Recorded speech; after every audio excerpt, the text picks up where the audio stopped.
Hi, Carlos. Thank you so much for spending some time with us to start to describe what it is that you're excited about during your upcoming school. But Carlos, I know that we've had conversations over the past year, but introduce yourself and the school, and then let's dig into our first question. Okay, Alison, it's a pleasure to talk to you always. My name is Carlos Jr. I am coordinator of grade 4, 5, 6, 7, 8, and 9 at Concept School in Ribeirão Preto, Brazil. Yes. Fantastic. And this has been a really tough year for everyone, not only in Brazil, but around the world. So, based on how you navigated through difficult times, what are one or two takeaways that you have earned through this experience? Great, Alison. Thanks for asking. Um, Children and teenagers, this is the first takeaway. They must wish to be in school. Mm. We often assume that kids, when I say often, I'm talking in general. Of course, schools are changing, and the pandemic is helping us to change our mindset about that. But we often assumed, we use it to assume that kids have no choice. Kids have to go to school. They must like surrender to this obligation. So they should find a way of adapting to this inevitable duty and go, just go. When they are surrounded by walls, they really have no options, but kind of, right? Because so many times they can find escapes. But when they are at home and they can just turn off their cameras, turn off the microphone, or just say that their internet is not working, how we convince them to be part of what's happening with tests, with grades, with threats. So, one of my biggest takeaways is that we can make the school a place where children want to go and stay. Mm. Another one is that we have to avoid guiding learning through timetables. Of course, when students are at home, we don't need to worry about what students will be doing if they don't need to do something that others are doing. They are at home. But it is very relieving in a way to understand that not necessarily all students have to be doing the same thing at the same time. Doing it on site is very different, of course, but the moment brings us the perspective of having students doing what they need and not just what they have to do. I think that these are the biggest takeaways.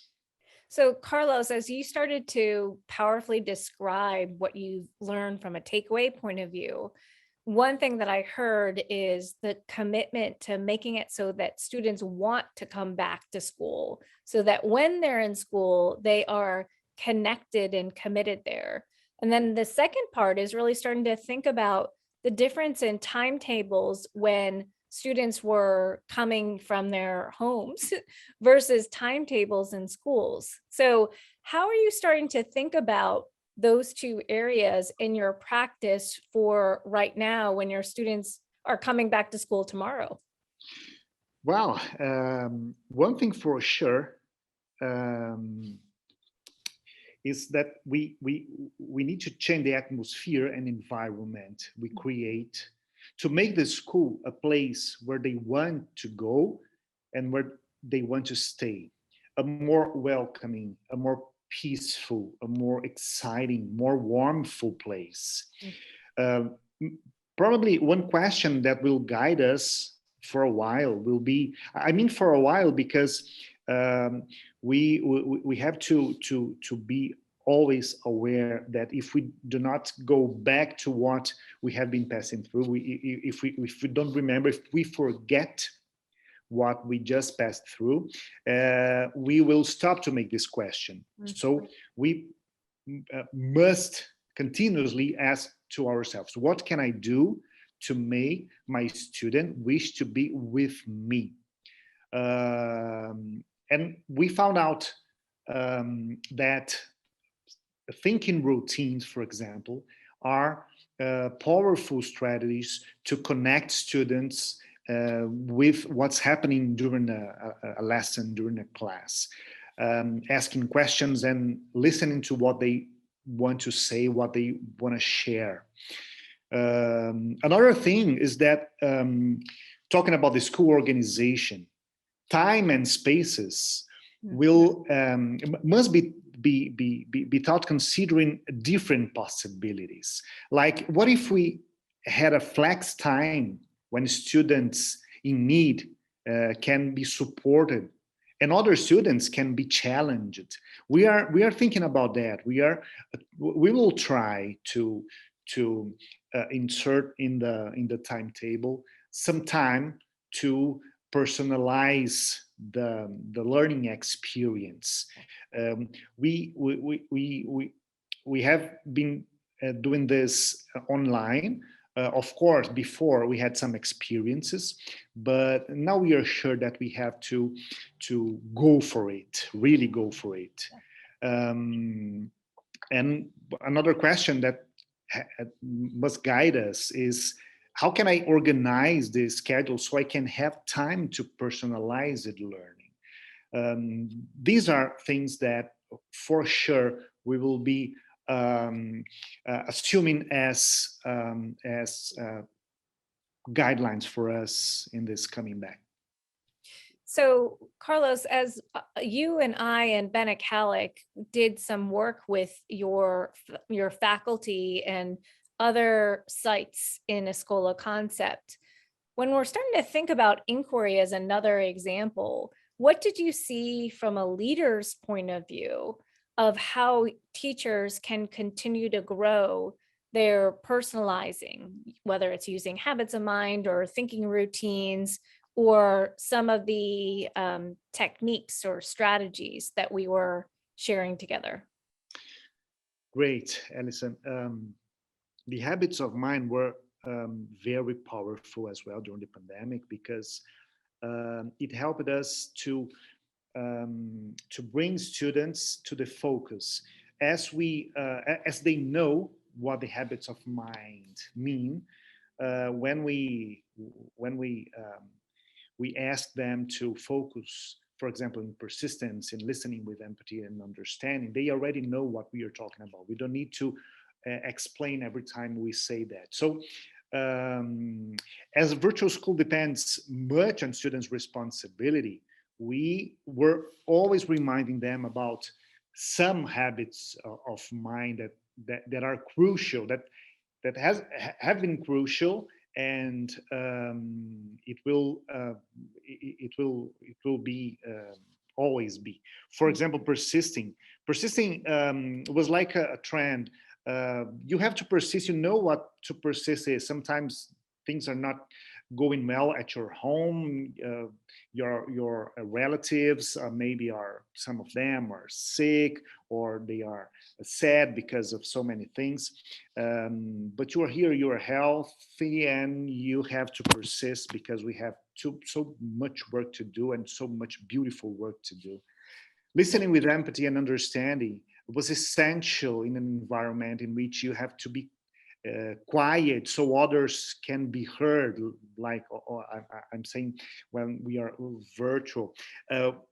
When we come back to school, of course, we have a different environment, but the respect for others' speech have to remain.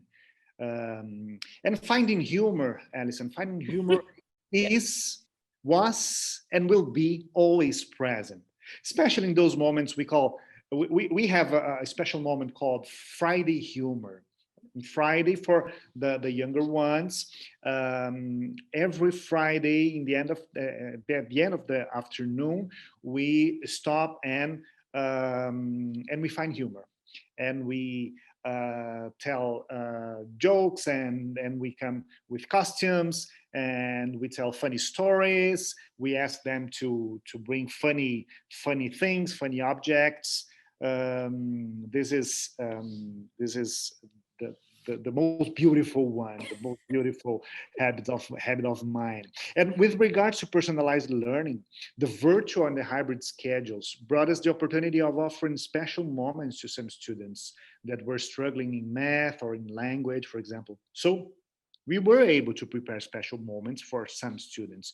We know that being in school, at school, is different, and we have less flexibility. We have no so many people available, Mm. but we will move on thinking about how to keep this practice with our learners. Yeah. I think it's a powerful way to end, Carlos, the idea of continuing when you have faculty starting to imagine how can we continue to get students motivated? How can we continue to be flexible in our approaches, even though it looks like we're going back to what was once was? You're, as a leader, continuing to commit to the idea that you can't ever go backwards. You're having to learn the lessons and to continue to hold true to making learning meaningful for students, something that they want to come back to, and also have them take a little more ownership and agency over their own learning. So, last words? Yeah, okay. But you're right. Just to make a comment that maybe some of these questions that I brought to you at the beginning, we as leaders have to to do this question, to ask always often, how do we provide a welcoming environment every day, every week, asking teachers, are we providing a welcoming environment? Are we taking advantage of flexible timetables and so on? Let me talk about something that I learned. I learned, for example, that my patience and my quietness can be very helpful in moments when people are anxious. And I think I could help my colleagues in times when there was like a despair we have sometimes with total despair. And here we have a joke amongst the leadership when any of us is upset with someone and don't know how to act. Instead of shouting or fighting, they say that they ask themselves, "What would Carlos say?" This is this is awesome. I love to hear that. What would Carlos say in that moment?